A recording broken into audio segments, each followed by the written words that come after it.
may they ever be in Unicorn's favor. They've banned away the Braum, the Galio, and the Callista in their Phase 1 bans, and Cho'Gath or Elise. We should see the Cho'Gath. Again, Xerxe is not a great Elise player. He's only played it once. He didn't manage to do a whole lot with it. They actually banned Rakan. Big surprise in there. I would still take Cho'Gath if I'm Unicorns, but then this dilemma where do you want to give Elise to Broxah? Yes. Yeah. Wow, I still gone Cho'Gath. This is actually really interesting because now Fnatic have to make that decision. Do they want themselves a Cho'Gath? I mean, Yes, you'd they expect do. it to, but now you can actually invest a lot of early game pressure to try and shut it down. Because you talked about how it's fine in the early game, good in mid, but strong late. But if you shut him down early, he becomes just this CC bot that actually doesn't have that much of an impact. Hey, I agree. If you're going to shut it down early, it's fantastic. It's one of the ways to deal with the tanks, but what every pro player so far have said about this patch is that when you play early game comps, you gotta play almost perfectly. Wow. You can't make mistakes. You can't suddenly do a wrong tower dive where you give over 3 kills. My God. This is early game. So they're putting all the eggs in the early game basket because they picked up this Elise. And this is not a style we have seen Unicorns of Love try and play before. This is also so risky. Blind picking a Talon this early in the draft. It's just, like it hurts, man. That is so dangerous, especially against a team like I mean, Fnatic. you're all in already. Well, let's see whether or not Unicorns are going to win. They've got their backs against the wall 1-1 after being crushed. Vizicsacsi and Renekton, by the way, he's 0-2 in the summer split, and Cassio is the answer to Talon. I mean, I just want to set it up like this. The weakest early game team in the EU LCS, Unicorns of Love. They are now drafting a pure early game comp that needs to snowball early game against what's most likely going to be a lot of strong tanks on the side of Fnatic for these late game team fights. It's a change, and I actually welcome this change in the regular season from Unicorns because this is where we get to see, have they improved in the early game? This game will show that. Well, they've got no room for error as it stands. The support pool is being heavily targeted here. Blitzcrank and the Tom Kench removed from Fnatic. That goes with the Rakan from earlier, the Braum from the side of UOL. So what bottom lane will Unicorns of Love run? Well, for Unicorns of Love, I feel like that with Xayah still available, you could go for that, or I'm looking more at Fnatic. I'm thinking this would be a great opportunity to go something like a Sivir, so that you have another way of starting off those fights. You have good scaling as well to synergize with the comp, and you still have the ability to go for something like the engage with the Jarvan. Now, I'd love Samux to play Varus or AShe. Strong laning phases, safe picks, and they can also force fights, which is something you need to do if you want to continue snowballing your early game comp. They will also add some presence in the mid lane, but this is LPL now. We've gone full LPL because Unicorns are picking insane early game, strong champions that can create a lot of pressure on the map in 1-3-1 and everything, and then they're drafting a scaling AD carry. Whoa. So where is Sejuani? Sejuani support?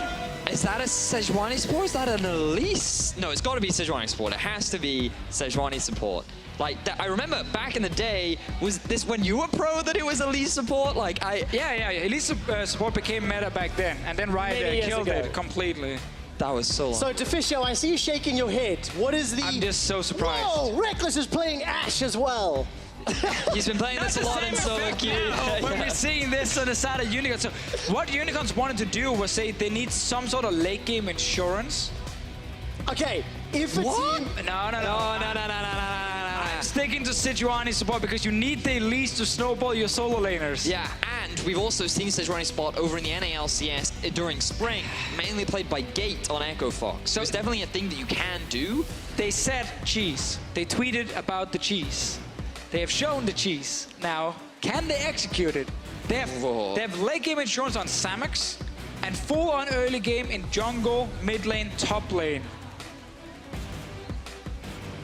So It's a gamble, it's risky, but for Fnatic, right, okay, so let's talk about the easy comp then, Fnatic, because there's a lot to say about that, right? You have the AShe as one form of engagement, you've got the Cho'Gath jungle who can follow up on things like the AShe arrow and the Jarvan ultimate, and you've also got great pick potential with the Thresh and the grounding from the Cassio. Super well-rounded comp, great at team fighting, and it scales very nicely into the later game. Oh, it scales into the later game if they get their chances. Undefeated Jarvan for sOAZ is currently 5-0. And guys, the last time Rekkles played AShe was in week 2 of the spring split. It has been a very long time, but he has become a meta slave, much like the rest of the EU LCS. Not unicorns. Except the unicorns of love. The fan crews here in the audience in Berlin getting behind the fan favorites. But they need to make believers of everyone. And Elise in the jungle, an early game set of solo laners, and a frickin' Sejuani support. And that's why the easy analysis is saying, wow, Fnatic outdrafted unicorns. Look at all these strong meta picks they have. But when you look at a comp like unicorns, you just have to ignore the meta part. You just have to say, okay, what is it they're trying to accomplish here? Yes. The bottom lane is probably going to be the lane that's hardest to play around in the early game, despite having CC on Sejuani. Just because, against Samux, he wants to scale, he wants time. Renekton is the easy lane to play around. Strong early game champion, fantastic with Elise to even tower dive at level 3. Like, that's kind of what we're expecting to see from them. Focus on killing sOAZ, and then let Samux just farm in the bottom lane. And they might switch it around and just go bot lane and kill everyone. Who knows? It's also the power of this talent, right? And I think we talked a lot about Talon early on in the day, but I just want to take this opportunity to talk about this matchup because Cassio is super oppressive onto Talon. The grounding is so effective at shutting Talon down because he cannot use his Q to farm, to last hit, because it cuts down on the mobility and his natural sustain in lane as well. He does have the W to wave clear, but every time you try and get close to minions, Cassio is just going to hit you in the face. Her trading pattern is super strong. In the early game, it costs a fair amount of mana, but it's extremely difficult for Talon to get out of lane and have the same sort of pressure that he had against Orianna earlier. So he's going to call for his jungler, which is why Caps is saying, you know what, I'm going to run Cleanse in this, even though it's not really that impactful against the Talon. It's against the Elise, obviously, coming in, and also the long-range Sejuani ulti landing late on in the game, because one thing that Vedius has highlighted in both games so far is Hylissang and his roaming. So what can happen around level 6 is this Sejuani says, screw it, I'm done with bot lane, this is boring. Go mid lane, go top lane, use the long range ulti to actually force engages in solo laners, and then you try and really snowball the game like that. We're going to see some snowballs, heavy snowballs on the side of Unicorns of Love. Solo laners cannot afford to go mid to late. Exile and Caps trading very heavily. I don't know if Caps fully was aware of that. He can win this, he can win this. Cleanse comes out, Twin Fangs available, Exile and Caps, trading. I knew it! He was out of mana! And Exile was just waiting for the Q reset. Early levels, it's not that long of a cooldown. Caps, the mana cost so high. So, it's confirmed that Caps cannot play against Talon. Game 1, he died when we won in another fight like this one. He wanted to show the Talon who's the boss in the mid lane. He lost that one due to a great flash. He did. Now he tried again, Vedius, and this time he had no mana. So yeah, when we get the replay, we can properly break it down, but that was really good from Exile too, taking advantage of the level 2 spike that he had. He mainly just wanted to proc the passive to get the bleed. Now we have to track Xerxe. He's going for early blood. He wants the top lane, as we talked about. The cocoon misses Broxah. Ward comes down. The fangs get sunk in. The feral scream for silence. Rupture comes out. Broxah gets a smite for HP. Repel up. Xerxe down. Now all of a sudden the Krugs actually helping out. Turn a lot of damage around. Xerxe, what was that? Yeah, the fact he repelled to that minion was so greedy. He tried to get to the wall and flash over, but then a good knockoff from Broxah. Cho'Gath is not that strong in the early game. That's why Elise can take the fight, but Vedius, go ahead. Yeah, so we ought to talk about this note here. Exile, the 3-hit passive gives you a lot of bleed damage onto your opponent, and he's taking advantage of the fact that he's level 1 to level 2. He dodges a crucial poison stack, which means that Caps' E does not give him the bonus damage. He then runs out of mana, and Exile gets the auto-attack reset from his Q to be able to get the kill. Was Caps just moving back into experience range? Didn't quite understand why he was trading so aggressively, but as he moved forward, that was immediately followed, by the way, by Xerxe and Broxah getting up to some shenanigans in the top lane, where Xerxe kind of makes what felt like an uncharacteristic mistake. If we take a look at the 2 stats for Xerxe and Broxah throughout this match, may not get a chance to. Death sentence comes down. Gonna keep looking at Hilly as he's gonna dash away to safety. But there's some of those stats, K plus A at 5, and crucially, minus 2,000 gold at 15. And obviously that can't happen this game for Unicorns of Love. They need to win the early game. It's focus on Xerxe, on this Elise here. Only second time he's playing it as a professional player. And last time around, he couldn't do much in the early game. All his lanes got pushed down. We didn't even see him. They did win the game though, but not because of him. And he said in an interview, it is super hard for him to make these kind of plays in the early game when he doesn't have the support from his strong laners. He has a Renekton and a 1-0 Talon with no summoner spells uncapped. If he does not gank mid, he has no excuses, because this is the freest kill I have ever seen in mid lane. Ever. Okay, maybe not Big ever, but it is a big, big opportunity to make something happen. It's very true. I once said that it was impossible for Faker to die in the mid lane, and then he died instantly right after, so things can happen. Insta-flash from Broxah there, guys. Two-man knockup, the grounded from the miasma. Xerxe's down, the freest kill ever. Exile's gonna use that assassin's path to escape, but this has nothing to do with ganking mid lane. Exactly, that's the thing. He was not ganking mid lane, he was invading for Raptor camp, and Broxah lands another crazy good knockup onto this Elise. He's gonna get a kill in return. He will I don't know about indeed. that. Some damage from Exileh. The Rekkles come out. Nocturnal diplomacy. Nope. Gonna get sidestepped. If Exileh can get a good combo down, the Q might just be enough. He needs mana. Broxah needs mana. So scared. He's just gonna back. Is this actually happening? Yep. Whoa! I actually think... Whoa, top. All right, Vizicsacsi not gonna find the kill. How does sOAZ always do it? How does he always escape? Because he is the king! He's playing Jarvan IV! You cannot take the crown from the king. This man always finds a way out, and he does it once more. Doesn't give a crucial kill over, and is able to go back and get himself some armor. What a great start already. We see Unicorns are trying to play aggressive with Elise. It's backfired twice now due to Broxah and Fnatic outplaying Xerxe, and Xerxe making some of these mistakes in the early game. And that's obviously very important for Fnatic. We know the bot lane is not going to do anything for Unicorns to love, because they have a very weak early game spot. Oh, yeah, that's Sejuani not offering a lot versus the Thresh of Jesiz. He just needs level 6. That's always the key. Once Sejuani has level 6, you can actually play around her due to her ulti being so easy to land, or at least to force a flash with. But before level 6, yeah, you're just kind of useless. Okay, take some summary here. It's plus 15 CS for Rekkles. The wave was just pushed in and he backed. So BF sword for him now. Xerxe, every time he's made a play, he's donated kills to Fnatic.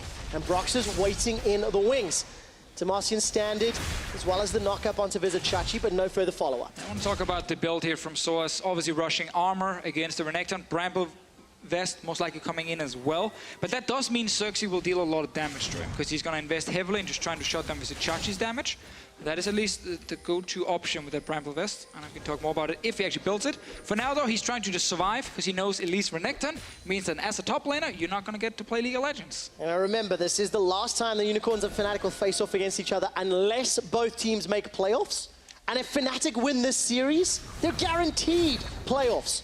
A win in this game gets them one step closer to Paris. And for Fnatic, with their 16-4 record, the split, let's see how high their seed will go. And let's not forget that right now the record between these two teams is 13-13, I believe. If my quick stat is correct, Mr. QuickShot. You are indeed, I'm nodding. That means that one of these two teams will claim an advantage over their opposition. They will have the lead in the rivalry, and so far this early game is going in favor of Fnatic, which is what we talk so much about. That cannot happen. Xerxe 0-2-0. He's tried many times to gank and has not been successful yet. And Broxah, he's looking for something in the bottom lane. Let's see, sneaking in, knowing that Hylissang will probably hit level 6 soon as well, and maybe Unicorns want to try and force a play down here with it. Xerxe is on the bottom side as well. Sneaky, the hawk shot for bait. Check the river right there. So Hylissang still level 5. Deficio, will they fall for it? Yes. Yes. Here comes Samux. Hey, Nope. They know it. Yes, no, Rupture manages to catch onto Samux. AShe does as well. So does the flash death sentence. Jesiz It was a yes. is good.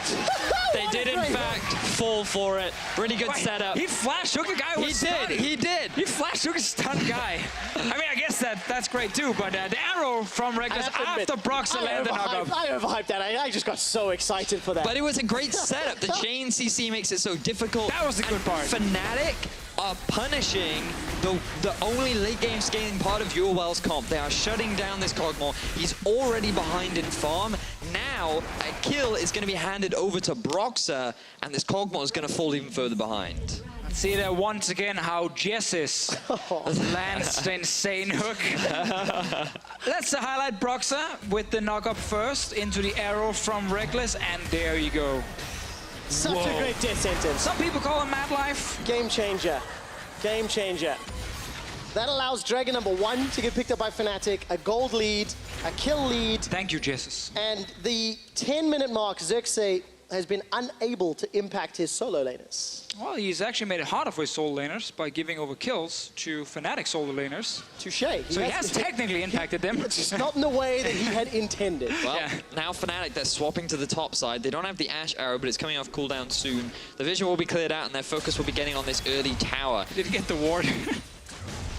Feels bad, man. They were like, okay, walk by it because it's disabled here, so he won't spot us. And he's like, oh no, wait, maybe I should kill it. Maybe I should walk by it. I'm not too sure here. No, their job is done. They have stealthily made their way onto the tower. Well, Ashe arrow is available for Rekkles if Vizicsacsi decides to stick around, or Xerxe, but look at the river. The Cocoon manages to tag out Jesiz, and here comes Exileh. Shadow Assault is available.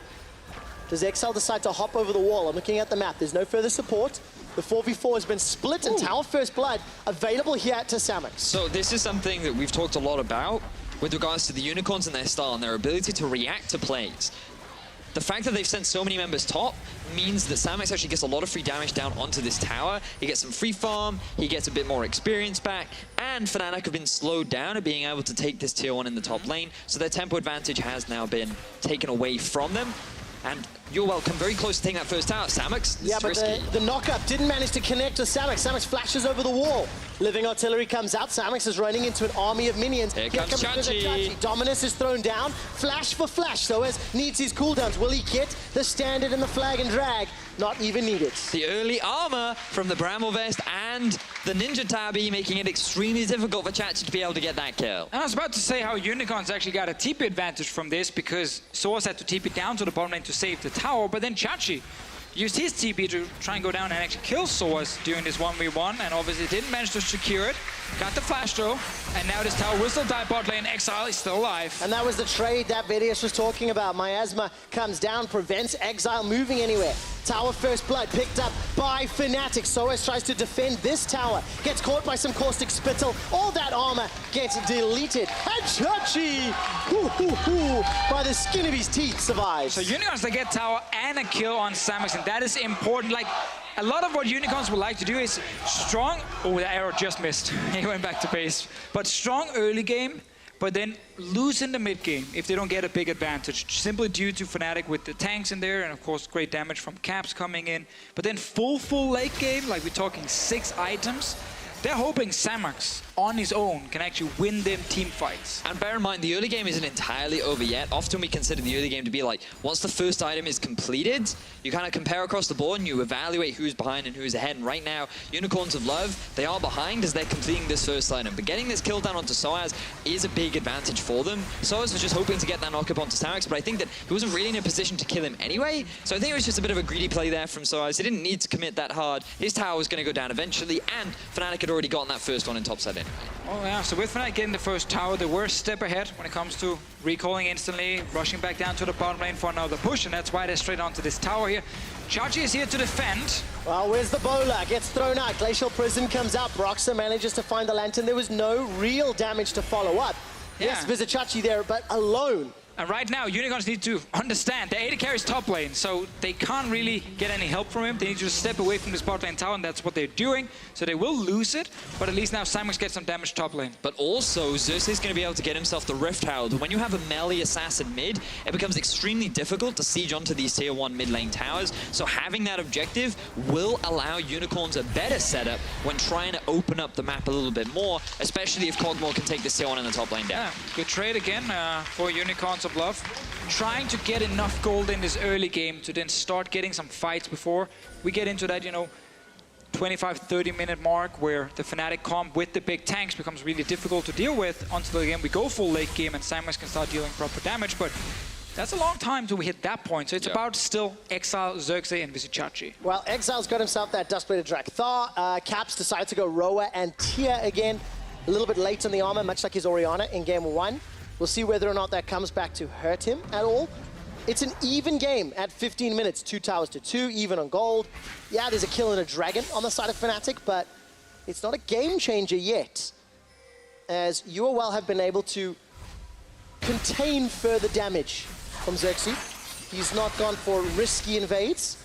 given away any further kills since that early lane. But what Fnatic did do is effectively shut down what Elise is famous for and why she's so regularly banned away. The fact that she is this early game super powerhouse, and Cho'Gath is the one at 1-0 and 2 and has already completed his Cinderhulk, well on his way to becoming that full tank terror, is really the biggest concern that you have for the Unicorns of Love. So they need to start making things happen. Hylissang is now grouped up mid. Where's the rest of the team? We want to see them make a fight. All right, Caps needs to get to this lantern. Can he find the target? Uses the cleanse. Death Sentence slows down Samux's damage on the back end. Petrifying Gaze is fantastic. Exile. Caps manages to escape. Not enough, though. A fail screen comes out. That will silence down Exile. Feast is on cooldown. Not even needed. Down on the remainder of the fight now, all of a sudden UOL running for their lives. Jesiz 8 seconds before Death Sentence is available. Rupture finds nobody. sOAZ is top lane right now. TP is ready, but he just wanted to push the lane all the way down, trying to deny as much CS as possible. Let's see if he wants to fight Chachi. I mean, why not? Well, he manages to get a couple of shots down with the passive. Not going to interrupt. The AShe comes flying. That tags Chachi. Max range, max stun. Flash from Hylissang buys some time as Chachi's able to escape the Dominus for a few seconds extra. Ooh, just staying alive in the end here. sOAZ did not manage to get that one kill. Camp's also in the mid lane. He wanted to make sure it was as hard as possible for him to escape anything. Couldn't take the lantern, said no. Cleansing, flashing around. Traded 1-for-1 in the end. Hey, it looked really cool, though. It did. Sometimes clicking the lantern is okay as well. He still died, though, but they were able to get a return kill onto Exile. Now level 11, completed the Duskblade. I don't think this is safe. Wow, teleport actually completes a Vizicsacsi. Death Sentence as well. Silenced and poisoned. I think you're right. Caps easily picks up a kill onto the unsafe TP. When you TP in, you know where they're going to land. Usually it's behind that tower, so when the root comes down, you no longer have the dashes, you don't have the flash. Easy hook follow-up from Jesiz. That's another kill going over to Fnatic. And again, this risky early game path. The hook and the knock-up. Samux brings in Caps and the Twin Fangs plus Rekkles for another kill. And we're getting to that point now where Fnatic's composition, the tanks become harder to kill. The Cassiopeia and AShe will start having some damage to deal. And Unicorns of Love, the AD carry's not there yet. He needs time. And Unicorns of Love solo laners who needed to snowball the early game have not really done that. Oh, here come Fnatic. I think the faithful will be happy. The silence, the Ashe arrow, and the stun. Fnatic get their 7th kill of the game, their 3rd tower, and a 3,000 gold lead. Petrifying Gaze catches out Xerxe. He's silenced, grounded, can't get anywhere. Caps goes down to Exile. That's at least something for UOL. Vizicsacsi gets another onto Jesiz. Rekkles, Broxah, and sOAZ going to back away. UOL at least find a few kills. So, I mean, there is a slight bright side for the Unicorns of Love in the fact that they could get themselves 2 kills. Both Chachi and Exile played that fight pretty well, but the damage has already been done. The tower ends up going down, and the fact that they're able to only lose their support here is actually not that bad. They do lose the mid lane tower as well, but then UOL, they feel confident enough to go for the re-engage. And we're seeing another game here where Cho'Gath is so impactful in just landing good CC, having enough damage as well to apply. This is a turnaround, good stun from Caps, but also we see, of course, Exile understanding, okay, this guy's going to die with the last dot taking down, and Chachi, beautiful moves on the Renekton. Sadly though, before this, they've already lost that tower. And I loved hearing you talk yesterday, Deficio, about how Maokai, as a champion, it's really hard to miss stuff, right? Yes. And I feel like when you look at Cho'Gath, it's slightly harder, but he's very similar in that the only hard skill to land is really his Q. And if there's other people on the team to land it, well, you have a massive AoE silence, you have an E that all you have to do is hit people, and you have this big AoE slow, and then you have an ulti that murders everyone. That's right, again, Maokai, that's the potato mechanics. Slightly harder, as you said, he's like an avocado, a slightly more complex vegetable. That needs a little bit more love and care. I thought an avocado was a fruit personally, but I'll give you that one. Rekkles and Jesiz is going to take this Cloud Drake for Fnatic. It's the 2nd of the game. Lantern will get Rekkles back to the mid lane even quicker. And we've talked so much about Cho'Gath with the avocado mechanics. Currently 5-2 here in Europe. It's almost like Cho'Gath has been really good in the series. Let's see what happens here. He actually pulled him out of that. That arrow would have hit. Yeah, it would have indeed. That's unfair. Wow, still gets the assist from Rekkles. Jesiz 0, 1, and 6. Just picking Unicorns of Love apart. And it's only 20 minutes into the game, but it feels like this is absolutely Fnatic's game. The worst early game team in Europe drafted a comp they needed to do really well in the early game. It didn't work for them. Now they are basically relying on going so late in the game that Samux can be the solo carry for them. I don't even know if that's going to be enough, if they make it all the way in, because there's so much damage outside of Fnatic plus the tanks.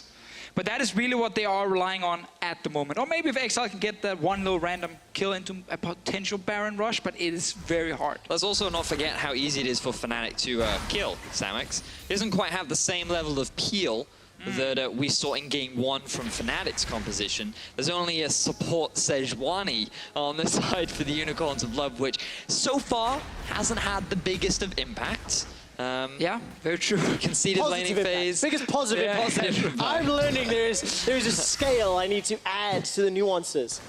Hylissang has not had the most positive impact on the game because he got really bullied in lane, has had a couple of ultimates, but has not really set anything up for his team yet. But let's look at what Unicorns of Love can do. And there aren't that many things, but there is the ability to roam around the map. They have great pick potential, and all they really need to do is gain good vision control, which right now they're setting up for. But if they get picked themselves... Well, it looks like Hylissang is going to be the target, although Exileh's looking for something on the back end. Jesiz takes a lot of damage. Exhaust comes out, and his hook goes a little wide. Nice play there from Jesiz as well. Exileh still got some damage off on him, and there's an engage. All right, flash already used by Samux, so rinse, repeat, wait for Cataclysm. And we've seen this before, you know, this late game hyper carry. He's trying to take over the game, and then there's a Jarvan on the other team. Just every single time EQ ulti, and you have to flash away if you're Samux, which means next team fight, sOAZ can do the exact same combo, and you're not getting out of it. Then there will be follow-up CC for Broxah, follow-up CC as well from the rest of Fnatic, and they should be able to kill Samux. Well, what does this mean for Unicorns of Love? They lost a close series to Rockcat earlier in the week. They had a really intense game 1, and I want to talk about that in a moment or two. AShe not available. Fnatic brush. Death sentence may need to be the target. AShe is just a few seconds away. Rekkles will have it up shortly. Death sentence goes wide. Good ulti. Glacial Prison comes down, but the Flay interrupts anything further. Rekkles has already flashed to safety. AShe comes down and doesn't find the right target. Yeah, I like the call there from Unicorns to actually start checking the brushes, because there's no ulti for sOAZ, there was no arrow ready for Rekkles either, so they knew some of the key engage tools were gone. I mean, they could actually step forward, but they're ready very soon. Well, and they jump over the wall once again. Jez's defensive flash out. Arctic Assault buys some time for Hylissang to escape, and Fnatic, they maintain a 3,500 gold lead, but Cataclysm is up for sOAZ. A moment or two. Rupture not going to get needed. Run! sOAZ looks for the dunk, manages to get it, manages to pick up the solo kill. Unfortunately, it looked like they ran onto that passive, actually. Yeah, that play to the Ruin King not going to help you that much as a good knock-up there from Broxah. All right, Flash comes out as well. That's over the wall. Exileh's looking for caps. Petrifying Gaze stuns up Exileh. He jumps onto Rekkles, and Noxian Diplomacy won't be enough as Jesiz gets the 11th kill for Fnatic. The early locket of the Iron Slayer really mitigating the burst from Exileh on top of the shield from Jeziz's W. Means that even Exileh, with this early Duskblade and Youmuu's, still cannot do enough damage to kill the carries of Fnatic. Things are snowballing out of control for this UOL comp that really wanted to be the ones in charge of the snowball. Exileh does have a few kills on his side, and we did see some of his damage in the last game, in game 1, but as we talked about, Samux, once he loses his flash in the previous fight, hard to get away. Tried, because sOAZ had no ulti until now. And then, yeah, you're not really getting out.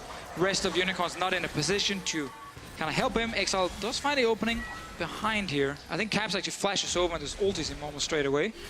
Yeah, it's basically just sOAZ saying that, Samux, you've been a bad dog. You got to go in the cage for a little while. That teaches you to poop in the living room again. Really? I got a great laugh from the audience. I mean, it would be wrong if it did. I agree with you. I can't believe you just said Samux poops in the living room. Vedius. No, I didn't mean it like that. Well, let's go back to the game, Trevor, back to the game. For the Unicorns of Love, I have to commend them for trying. I cannot commend them for the execution of this composition. It's going to end up being a 0-2 series week if Fnatic can close this out. And for Fnatic, on the other hand, that's fast. They managed to guarantee themselves spots in playoffs. Their sentence onto Chachi. Chachi's able to slice and dice to safety. Although, Samux is able to take down Jesiz. It's a lot of damage down. Hylissang, he flashes forward. Manages to get the Glacial Prison down onto sOAZ. All of a sudden, Fnatic give up 2 kills. Yeah, but it's the caster curse. You say something good about Fnatic close in the game, and then suddenly you can't hit a single skill shot other than the hook here from Jesiz. So everything basically missed. Outside of that, Caps is ulti whiffed completely, and Unicorns do win that fight. They are looking for a mid lane tower.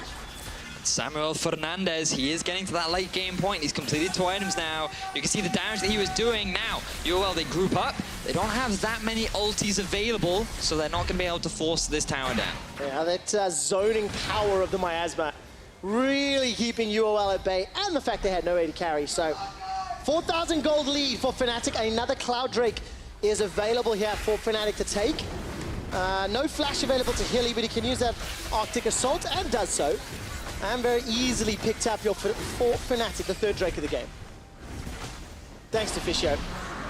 I'm nodding. Thank you. No, I'm acknowledging that. And it's just, it's been an interesting series. I mean, we have seen some surprises, a lot of surprises, honestly, in this one. We get a replay as well. This is where Trevor cast a curse to Fnatic. So as you see, they pick up the Baron. This one they land, but from here on out, everything will miss. Knock up, arrow, look at Caps' ulti. Nope, that's not hitting either. And that's what happens when a caster places a team.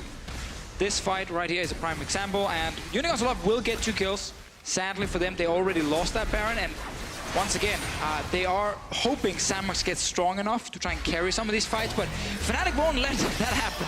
They won't. Invisible target. They're pretty easy to find the center of that Shadow Assault. So Rekkles combos up with Caps and Jesiz to get kill number 12. Fnatic maintain control. Glacial Prison onto Broxah.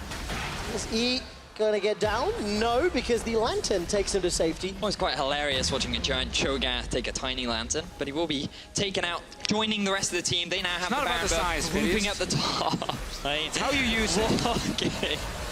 Onto the tower, and they're taking an inhibitor. As Fnatic use their huge gold lead to open up the base. 27 minutes in. Fnatic on the verge of closing this series out 2-1. I only got 1 hit for now. sOAZ will go back and kill the minion wave. Meanwhile, Unicorns of Love. They're going to go back to the drawing board. There's so much to talk about in this game. Not only the picks and bans, but like Xerxe, what was he doing on those invades? And, and how did he get pressured so much by Broxah in game 2? It's 2 games in a row that Fnatic have shut him down. Listen, we can all agree in the early game execution was not there for Unicorns of Love, but I'm just happy they're trying to run an early game comp and saying this has been our weakness. How can we try and fix it?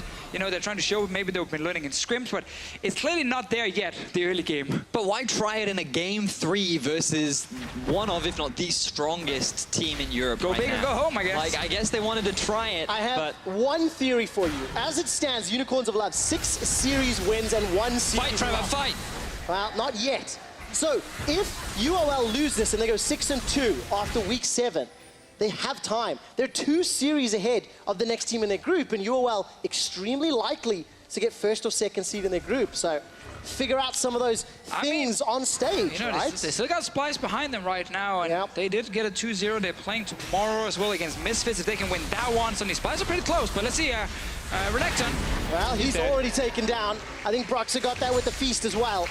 Good old true damage ulti. I absolutely love this miasma follow-up every single time from Caps. It just makes the pick potential so strong as Fnatic group up in the bottom lane. They're looking to break into the rest of the base of the Unicorns. And I'm even more excited about what this means for Fnatic. Rekkles is playing meta AD carries. They've got the meta tanks on lockdown.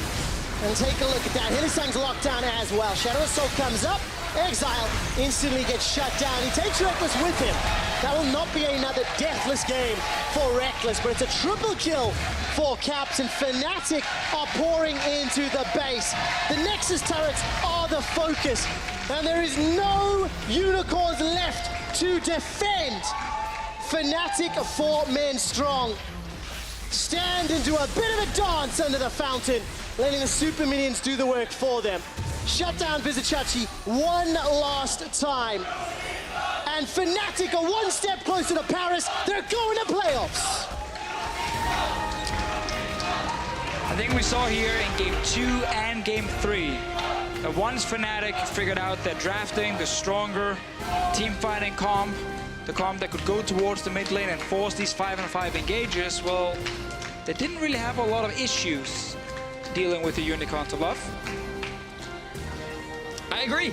I completely agree with you. I feel like it was a very safe statement. Yeah, it was a very safe statement indeed. I believe that the Cho'Gath was pretty pivotal in this series overall. Oh yeah, it was nice. Very fun game 1, and then Fnatic, they reined it in a little bit more game 2 and 3, a lot more controlled. And as we talked a lot about, it was interesting to see the fact that UOL went for more of an early game comp. They couldn't make it work this time. I think that they need to go back to the drawing board, evaluate how they want to play these early game comps, but at least they're trying. And super interestingly, 6-2 is Cho'Gath here in Europe, 2-3 is Cho'Gath in North America. Not quite playing him. Finally, we beat style. them. Yes, we have more wins than Cho'Gath. But what an interesting turn of events. As we mentioned, Fnatic guaranteed in the playoffs. It will determine their seed over the next few weeks. But they're one step closer to going to Paris in some way, shape, or form. And for Unicorns, the struggles continue. Maybe the struggles get worse. I mean, it's been some very tough weeks for Unicorns after Rift Rivals. I think another thing about this patch 7.14, while it makes sense that it could benefit them because there's a lot of tanks that's being played, it actually just means that every other team is drafting like Unicorns used to draft. Yeah. They now have scaling, they now have strong late game team fights, so the main strength of the Unicorns of Love is actually now getting matched in the draft by basically every other team in Europe, making it a bit harder to utilize this, which is why I think they tried the early game. They didn't want to give Broxah Elise, they felt forced to take it and build an early game comp. It's just not in their wheelhouse. But what we saw in game 1 was that even though other teams are willing to draft teamfight comps, UOL still seem to be slightly cut above when it comes to actually fighting. The way in which they force those fights, the way in which they execute a lot of the outplays. Yep. Time and time again, we said the Unicorns are just straight up outplaying Fnatic in a lot of these fights. It is something that we've seen a lot. Somebody who is outplaying and has won our player of the series. It's going to be Broxah. Game 2 and game 3 really had Xerxe's number. Game 2 was a lot more aggressive in Xerxe jungle, and then game 3 responding to Xerxe's invades. But phenomenal performance in Broxah, very quickly becoming one of, if not, Europe's best jungler. Exactly, and it's been a fantastic split for him so far. He only joined halfway through the spring split. He's still extremely young as a player, so it's great to see him again adapt also with the metas now. It's not just about him playing Elise and Lee Sin, it's actually about him playing tanks now and being successful on it. Yeah, and dramatic shots there of Broxah. We love the dramatic shots. Oh, we do indeed. I want to show gameplay here. Especially when Broxah's playing so well, 13-3-30. So Fnatic, they go 2-0 on the week. They guarantee themselves that spots in playoffs. But what does it mean when we see them playing like meta, like super meta, and doing it well in the space of a week to a week and a half? Well, it's really good for Europe. That's what it is. The fact that Fnatic are adapting to what's very strong in the meta right now, the fact that they are challenging the other top teams in Europe, and the fact that they've now taken down G2, H2K, and Unicorns of Love means that they can make a pretty strong argument for saying that they are the strongest team in Europe right now. I'm looking at week 10. Fnatic, G2 eSports, Group A fighting each other, maybe for first place in that group. Maybe Fnatic's already locked it by then, we don't know. But there are two teams who want to claim the title as best team in Europe, and it's right now G2 and Fnatic. It's going to be tough for G2 because they're currently 4 wins and 3 losses. Fnatic now 8-1. We are just about ready with the interview. Actually, we are ready with the interview. So Fnatic stand victorious. Let's talk to Pyra as well as Jesiz and Caps. Thank you very much, QuickShot. And yes, what a series. Oh my God, guys. So first of all, let's just get into the meat of it. You just secured playoffs. How's it feel? It feels good. Yeah. I mean, yeah, last split we were really close to not make it. But yeah, this split has been a bit of a stump, I guess. But we had the Rift Rivals thing, and we really figured out our weakness, and we got really punished. So even though this split has been, we have a really good record, it still doesn't feel, it feels like we've still been working really hard to get here and to be where we are this week or last week in terms of changing style and stuff like that. So yeah. So you guys have definitely been able to show some adaptation. And do you feel like Rift Rivals was something that you absolutely had to have happen, or this was going to slap you in the face later this year? I think it's pretty good for us that the Rift Rival happens because we learned a lot from it. At least I learned a lot from it, and I'm pretty sure all of my teammates learned a lot from it as well. As you can see, these upcoming weeks we have changed a lot. Or the last weeks we have changed a lot, and I think coming to Worlds, we should look a lot stronger compared to the NA, and maybe we can even look up against the Koreans. There we go. All right. Well, I want to zero in on this game too, because speaking of experience and learning some things, I feel like you learned a lot about playing against Talon. Do you want to talk to me about that? Yeah, I mean, I had never, like, I haven't played against any Talons in solo queue, or like I think a few of them, but no, none in scrims. So I thought it was just a champion that like wasn't strong. I mean, there's some Jace with the new lethality buffs, but I haven't seen any Talons. So it was bit of a surprise when we saw the Talon login. After that, I was just like, don't die to those two a little too all in. But yeah. Well, I suppose you managed to get it at the end of the day. But all right. So just in general, like your opponent, Exileh, seemed to have like honed this kind of champion, but he had actually kind of been having a really, really rough time of it in the LCS. Were you just not expecting him to come out like all in with this champion early on? I think there's some champions that Exileh are really good at. For example, the Talon, there's the Vladimir as well, the Cassiopeia. There's these kind of champions that he is really good at. We saw the Talon last split as well, where he was really good at it. And I think the meta right now is just not his kind of meta. Oh, that's completely fair. Well, Jesiz, I want to talk to you because specifically about the Unicorns, it seems like this is a team that is impossible to prepare for. When you guys wake up in the morning getting ready for a Unicorns of Love match, what do you do to prepare? Do you just throw your hands up and just say, forget it? I mean, I don't know. I don't think we are like scared or anything, or that we feel that we have to put like extra work into preparing against them. Like for me, the only thing is really just like the head-to-head with Hylissang, because at least from like my perspective, on just support perspective, I feel Hylissang is probably the best that I can face in Europe. So it's always super exciting, and for me at least, I only have to really prepare like mentally for playing against Hylissang. Oh, okay. Well, and in general, it seems like you guys have been learning on the new patch as well. You brought out the Taric. It's something we have been looking forward to see for a while. What are your thoughts overall just on what this new patch looks to bring? I think this patch has been really huge. There's been a lot of changes, and there's been like the lethality thing, and then there's been the tanks, right? And a lot of teams are like some teams have the wrong read on the meta. Like they think, oh my God, Duskblade is so broken. But in reality, Duskblade is really useless because there are tanks, and tanks are really broken, and it's not fun to play against tanks. So you just got to get the thing that's more broken than the broken thing, and then you break the game. Okay, cool. So last thought from you guys. Clearly, you're in the driver's seat. You guys are looking good for playoffs now. Who's the next challenge, and why is it G2? G2 is definitely a team that's becoming a bit stronger than they were in the beginning of the split. They had their slump, I guess. But they're looking a lot stronger in scrims now. And I definitely think they will be a challenge for us. I don't think we will lose to them, though. But then again, yeah, you don't know. All right. Looking forward to that matchup once again. Thanks, gentlemen. Congratulations on your win. We're going to go ahead and send it back to Drakos and the dudes at the desk. Drakos and the dudes. I like it. I like it. Really don't know how to feel about that one. All right, thank you, Pyra. Good interview. Good to have that insight. Caps remains a very diplomatic speaker, not going to trash talk G2 coming into the series, and we can respect that. But looking back at this series, Deficio, you're now joining us. We've talked to Yamato on the desk. What was your impression of the series overall? What was your thoughts? Why was Fnatic able to come out on top? I mean, short answer, they drafted a better team fighting comps, especially in game 2 and 3, which was a large part of it. I think also game 3 shows some of the limitations of the Unicorns of Love. Suddenly they're investing heavily into early game, first picking Elise, playing Renekton and Talon, and they're like, hey, we should win the early game, but as a team, they have not practiced the early game all split long. I feel like they've been sticking to one style, which is basically rely on late game team fighting. So they clearly were not at the level they need to be at yet to play a comp like that, to snowball early. Yeah, and Yamato, you brought up some pretty key things that you identified as issues in the Unicorns of Love draft there in game 3. I think like draft-wise, they definitely could have solved it. I think picking Elise and trading it for Cho'Gath is definitely something you can do, because Elise can punish Cho'Gath early in the jungle, and also if Cho'Gath's up top lane, his weakness is getting ganked, right? Because he's auto-pushing, and that is very, very hard to do against an Elise. But then they pick Talon and Renekton in the same rotation instead of just picking a Tahm Kench to counter the Thresh, get the pick later on into mid, and then all of a sudden you have a composition going for you. But you just put all your baskets or your eggs in one basket, and you just create this hole for yourself in the baskets. Everything is falling out already in draft. Yeah, there was almost too much cheese coming in with the Sejuani, because It's falling out of the basket. We're mixing our metaphors. Cheese falling out, you know. No so bread. It's a basket for eggs. You're not supposed to put cheese That in was the there. problem. They put cheese in the egg basket, and then everything went wrong.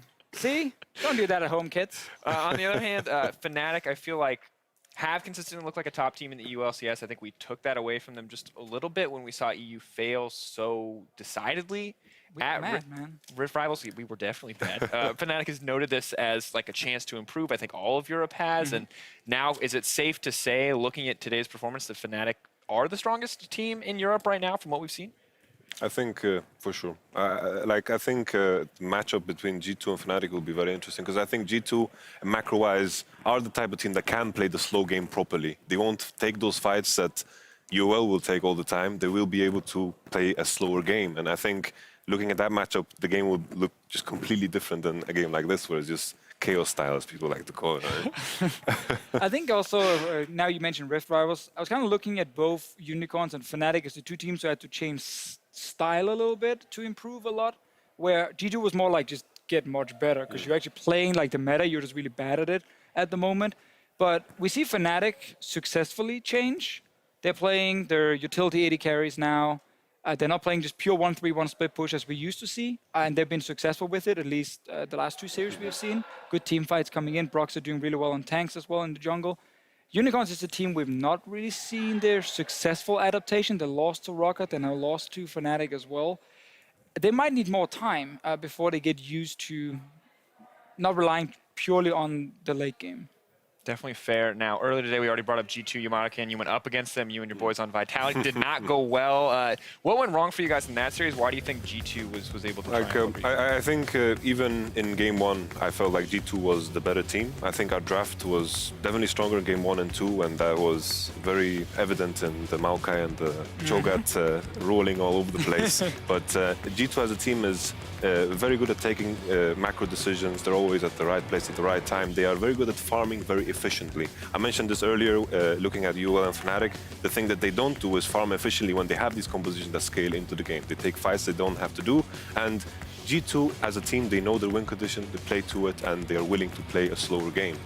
Would you agree with the statement that drafting, you know, maybe the game 3 comp here with the AP Cannon and the Jace, it's very hard to execute, and for a team like Vitality, who by no means are the macro gods or, you know, have the greatest clean games, maybe it's too difficult to execute against a team like G2? So what happens when you play a comp like we did in game 3 is when you fall behind, you don't have as much as a reliable engage like a Jarvan IV or something that can just put you back in the game because you're the one in the driver's seat at all times. When you are behind on a composition that relies on range, you fall short. You need to make use that you use your range to get priority on waves, and then you force the enemy to engage on you with this wave, like a range advantage that you got going. But in a scenario where the enemy team is ahead, they're going to have priority, and you have to face check them with a Jace, with a Twitch, and a Lulu. Good luck with that. You're just gonna get.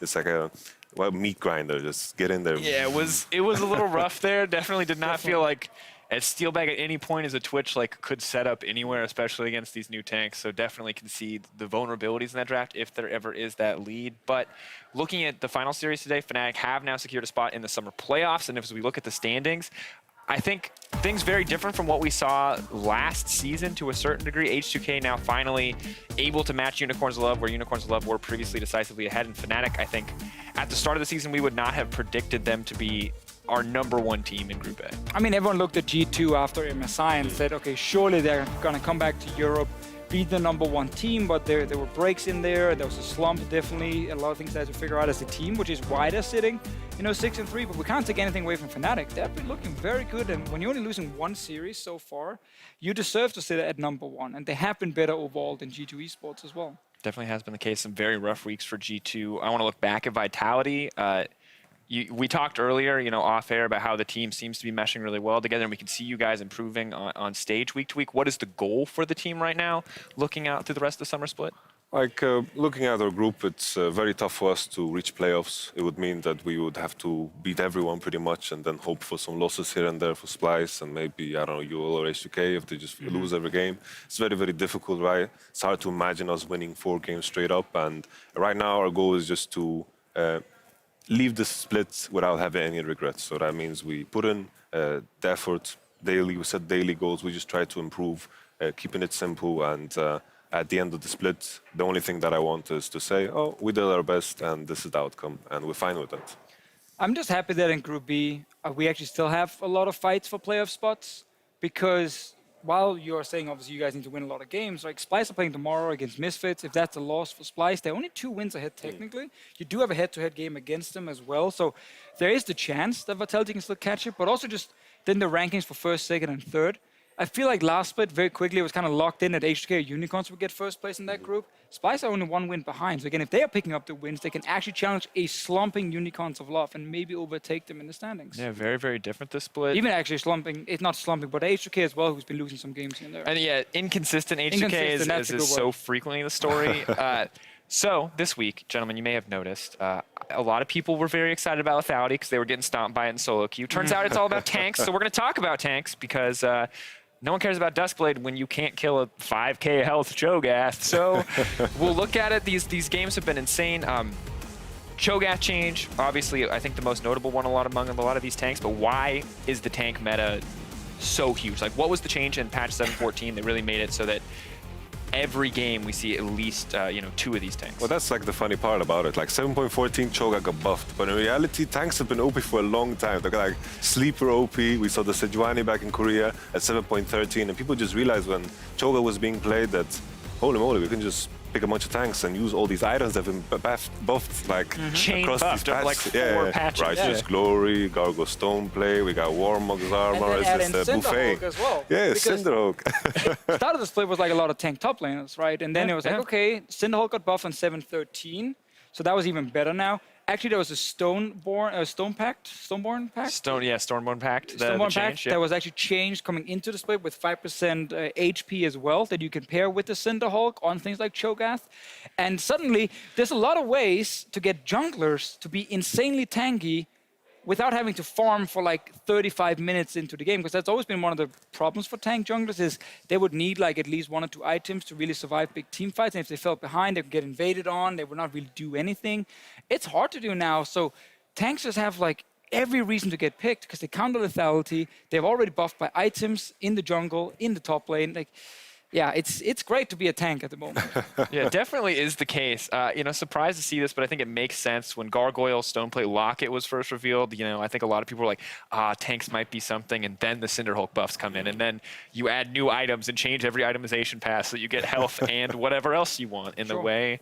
Now, when we look at how you deal with this, we've been talking all day a little bit about counter strategies. We mentioned that G2 may be able to be one team to execute, but how much of a priority for you is it as a team to figure out how to deal with this tank meta? Or is it just trying to find the best possible draft in this meta to guarantee you get, the most tanks possible? I think like a big problem with Cho'Gath, right, is not only that he's just a tank and can use all these items, the problem is he's also insanely good in top lane matchup-wise. He pushes every matchup, and he even against the Gnar, he can do very, very well in the early game. And even in draft, if there's some hard counter, like let's say someone busts out Fiora against Cho'Gath, send him in the jungle, we'll just counter the Fiora, and good luck up there against like a Rumble as Fiora, right? And that is the strength of Cho'Gath. And also like with these tanks, usually they fall off at 3 items. Galio's problem was he has tank items. At 3 items, we will just shoot him and he's not gonna do anything. But Cho'Gath, oh yes, 7,000 HP, he's gonna eat me and I'm dead. Yay! Yeah, it's a big problem. That's the thing, when you give a tank a lot of damage based on his HP, well, obviously his late game is actually going to be very good. Yeah, we did some very loose math during one of the games today with the Cho'Gath, and I think we figured out with the Gargoyle Stoneplay active, as a low guesstimate, like we aired on the low side, it was going to do 1,600 damage, just true damage, just straight up. Good old true damage. On top of having, 11k health, I think it was, via Gargoyle Stoneplate. So I don't feel like there's any real weakness for a lot of these tanks right now. So that's kind of the hard thing to talk about straight away, because teams haven't figured out a lot of counters. Obviously, there are certain weaknesses. Early game compositions should have a fine time against these tank comps. The Elise being one of them. If you can actually snowball a Renekton lane against something like a Cho'Gath, you can try at least with the Elise and try and shut him down. There are ways to get early advantages. The problem is that you have to play that mid to late game almost perfectly to close out the game and not give the tanks that late game team fight where they can come back into the game. And I think it's safe to say most Western teams aren't clean enough in the execution to do that, which is why it's probably safer for most of them to opt into strong team fight versus strong team fight and see who has the strongest team fight. Because it's less risky to play that way. Yeah. It's also like the tanks, they spike during the time where Nashor becomes active, right? They spike even earlier than that, but they are the strongest at 25 minutes, 20 minutes, before all these AD carriers get 3 items, where they start to melt tanks. Last Whisper at 4th, right? This is the time where Baron becomes active. Usually the team that gets the first Nashor is going to be the team that wins the game. And this is where how powerful you are matters the most. And this is where tanks excel. And like, I think, for example, today, where we saw the Kog'Maw, I think that's an idea on how to deal with tanks. Very hard to reach him, right? But when you have a Renekton, Talon, and a Sejuani on your team, like, who's going to protect you, you know? No one needs to protect you. You dive in, they have to worry about all your fed. It was full LPL. They were like, we're going to snowball early game. He's going to just farm for 3 items, and then they don't know what's going to hit them, you know, if they ever go towards the late game. But again, those kind of comps, that's what I mean, is like, they are so hard to execute unless you're a really good early game team. And then also at closing the game, obviously they were not, so that's why it didn't work. But I also think things like Trundle might make his way back in as a support. He's pretty good. I'm just sad they kind of nerfed his pillar. It no longer gives vision when you use it in brushes, which actually hurts him as a support. But stuff like his ulti can be useful. I think Kayn, I said this earlier today, I think he's actually a tank buster as well. When you go Black Cleaver, and his ulti is fantastic against some of these tanks, very high amount of damage, and give him full HP back in his tank form. There might be certain champions that can go in and deal with some of these tanks, but they are hard to use, and you got to use them on stage, not just in scrims, which is the big one. Yeah, if I have to choose as a player between pushing Q and W on Cho'Gath, pushing and walking at people, or Kayn, where I have to like dodge skills and outplay somebody with my, I'm sure it's more fun, but I just, in terms of execution, it feels very, very difficult. But now, one thing that we discussed yesterday that I think may play into like discovering out how to deal with this meta is kind of the scrim culture that we have present in EU now. I don't think anyone's ever brought it up in a positive light, sadly to say. It's never like, yes, this is the best. Teams are performing. But Deficio, I know this is something that you wanted to discuss specifically with Yamato. Yeah, it's because yesterday on the analyst desk, we had Alfari and Maxlore, and they were talking about how in Europe in 2017, we still have these issues where some games end at 10 minutes. It's just FF. It's rare you actually play all the way to the Nexus, basically exploding. Teams can still sometimes cancel scrims due to just bad environment. And as a coach, I just want to hear your perspective on this, because it almost feels like at this point, the scene should be professional enough to say 6 hours of focus each day should be required from a player. Why do you think it's so difficult for people to keep it cool and just not have these problems in scrims? I don't know, like from my side, I try to keep a standard and set a standard that I expect from enemies. Usually what we do, like if we think at 10 minutes, let's say we did a dive top lane, we have Elise Renekton, we get double killed, we try again, we get double killed again, and all of a sudden, you know, the game is pretty much over on paper, right? Similar to the UOL game.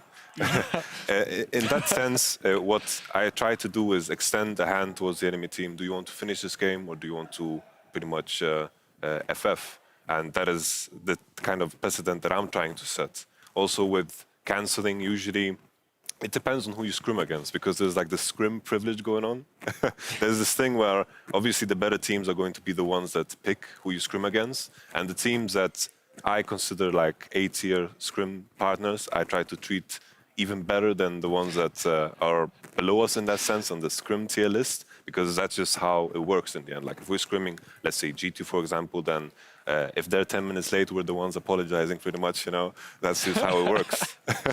Prettiest girl at the prom kind of scenario. You don't get to be picky, sadly, I think, for Vitality, but I imagine it's pretty good when you're the top team getting to pick who you scrim against. Is it difficult at all to find these scrim partners? Do you ever have to take less than ideal scrim partners, people who maybe aren't the most professional? You know, obviously don't want you to name names here, but just like, is there enough professional scrim partners in EU that you could theoretically go a week without having any cancels, without having any, let's say, bad-mannered FFs, when you obviously it's not in your interest to do so? Yeah, obviously I have a preference, right? And that's not going to be always fulfilled. Like we're a 4th place team in our group. We don't have this luxury, right? So we try to get the most out of it. But sometimes there are cases where cancels happen because of genuine reasons, right? Someone slipped down the stairs and broke his ankle and has to be sent to the hospital, right? These things happen, and it has happened on my end as well. And this is also important to remember, that these things happen sometimes. And when it comes to these cancellations because of internal issues, I think this is something that shouldn't be done at all. I think this is a bad way to do it. But sometimes teams tend to also lie, to just look in a better light. Like, oh, our guy just slipped and broke his ankle, and then you see him walking down the street with a popsicle in his hand, you know? He was pretty fast. Yeah, he was pretty fast, pretty much. But do you think right now that the European scrim culture is good enough to really improve as a region? Or do you think it's still holding teams back? I think it becomes what you make of it. Like some of the coaches, I speak very openly with them. I try to tell them, oh, this is how we want it. And if they have issues with how we scrim, I try to be open to them as well. I think we are the ones that have it in our hands. I think complaining about it does nothing. In the end, that you have an opportunity to affect your own scrims, right? And I think that's where you have to start. Yeah, and I mean, the reason I feel so strongly about this is because Season 3, like 2013, when Yamato and myself, we were pro gamers. Oh these God, issues, God help us, never again. I know, that was a long time ago. It was a sad state for Europe. But back then, we had the same issues with scrims. People were late, people would cancel, people would FF early in the games, or they would just tilt, and the last 2 games were useless. And then I always had this hope that, now that the scene is more professional, the European scene is growing, there's coaches now. We didn't have coaches back then, or didn't like one random guy here and there. So I kind of figured, okay, now it's going to work because, you know, as a team, you're going to sit down and say, okay, guys, we're currently 4th place in our group. We're currently not improving. What is something we can do different? Maybe we should really try and super try hard in these scrims. I'm not saying it's Vitality specifically, but like as an example. Yeah. And then they set an example maybe for other teams, and everyone kind of realizes, oh yeah, this is our job. You know, the best way to improve is through the practice, and that is by being try hard in this practice. I understand it can be difficult sometimes to keep the focus, but that should be obviously the mindset for professional players. It's something we hear about the LCK teams all the time, how they are able to get more out of their scrims than other regions. I'm curious, very often when we bring this up, there's often a discussion where we bring it back to sports like football, to other more traditional things. And why is it that they're able to, at least from my knowledge of practices, able to have more professional practices more reliably, even when they are, you know, scrimmaging in off-season, than we are as League of Legends players or any other esport? Isn't it just a big difference? Like Echo Fox are doing this thing where they're only scrimming the sister team, right? It's just that usually, like if I'm in a position where I have my team and we're scrimming a different team, it's very, very hard to force yourself upon the other team, right? They also have, like, you're holding hands, and if they want to let go, you have to just let go, right? In that kind of sense, metaphorically speaking.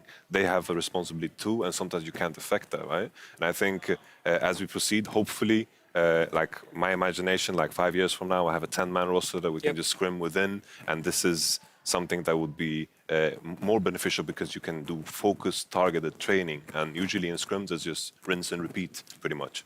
I think a large part in professional sport is also the competition for your spot, your starting spot, being it, you know, American sports or Europeans. Like, these professional players have gone from a young age. They've been some of the best. They've constantly had to train and work really hard to maintain that level. That has then moved into them being a young player on a new team, you know, being it in the NFL or whatever, Premier League, Champions League, these kind of things in football where you want to perform against the best. Because if you don't perform, there's another guy right behind you who's going to take your spot. And I think in League of Legends, I'm just talking Europe right now, very few teams have subs that they can utilize. There is basically no pressure right now on a player to always perform in practice. Because what is Yamato going to do right now? Is he going to threaten to just kick the guy straight away and just find a random solo queue player and bring him in? That might happen at some point, but it doesn't happen quickly. So you have a lot of time where there can actually be people feeling like they can't really get touched in their position. And I think the 10-man roster is a good thing because then suddenly you can be like, yeah, if you're not taking this game seriously, we have a sub mid laner who can play the next 3 games.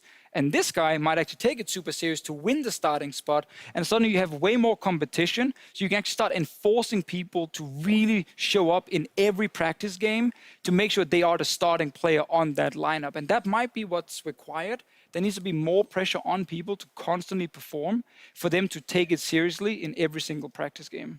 Do you think that's fair to say? I think, you know, it's been said a lot that fear is the strongest motivator, right?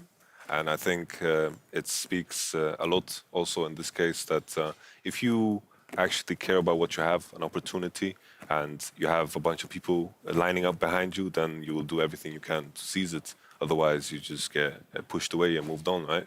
It's the similar situation like SKT have the thing going on where they just, whenever a player doesn't seem to be on par, I don't know what's going on in SKT, right? But I'm just imagining. Like, this is they have subs. They use their subs very aggressively. They just get in there, you know. You're not going to play for 3 weeks because this is what he's better than you right now, and this is motivating, right? Yeah, exactly. You know, there's a bunch of guys in solo queue who's coming up who might also take your spot. We know a lot of the LCK teams have some of these like training lineups. Basically, it's one of the ways Huni got discovered back in the day, where he was on SKT's training lineup, and he was obviously trying to show his best every single time, so that SKT would put him in the starting lineup.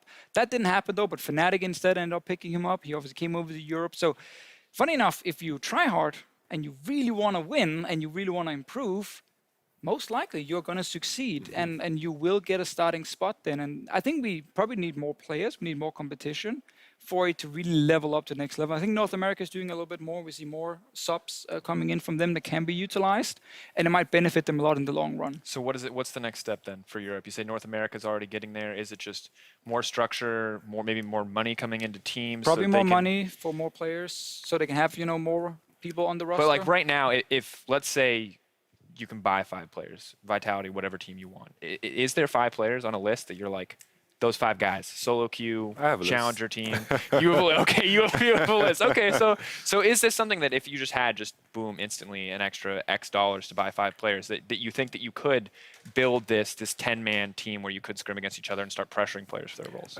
I think the main thing is that right now, acquiring a player always comes with risks, right? You acquire a player, he has a personality, you don't know, let's say he never played in the competitive team before, he's playing well in solo, it's always a risk, there's a lot of question marks, right? And I think what Europe can do to move further and remove these question marks is just, we just need more competition.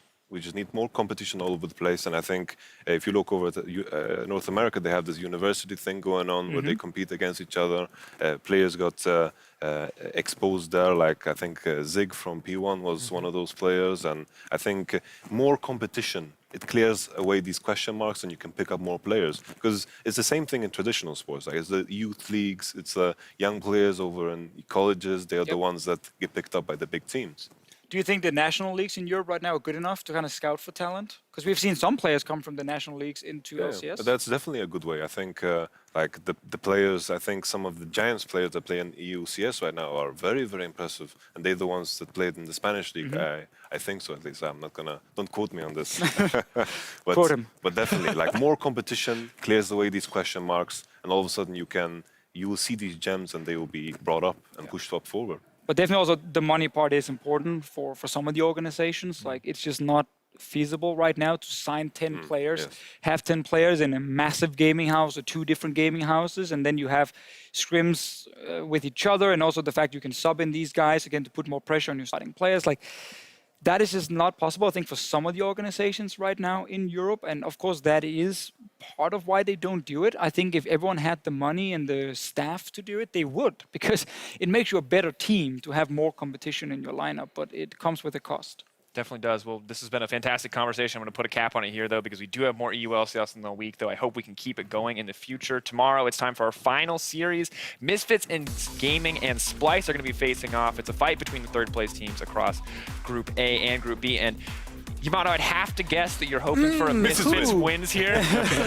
I'm hoping for the Misfits win, for sure. I think Misfits have been incredible as a team. The early game has been insane, and I think, like, looking at the series they had against H2K and UOL, they just dropped the bomb. Like, they just lost with 10K goal lead, and if they just solve this, Misfits can be a contender. And they did. They drafted a bunch of tanks that can hard engage, so it's really hard to mess up the late game if you get a good early game. So this might be the meta for Misfits. For sure. Maybe it is. We're going to find out. Well, that's going to do it from us from here today in Berlin. Thank you guys for joining us. Thank you, Yamato, especially for staying so late to talk with us about everything EU related. We're going to be back with the final day of Week 7 tomorrow. For now, have a great night, everyone. We'll see you then.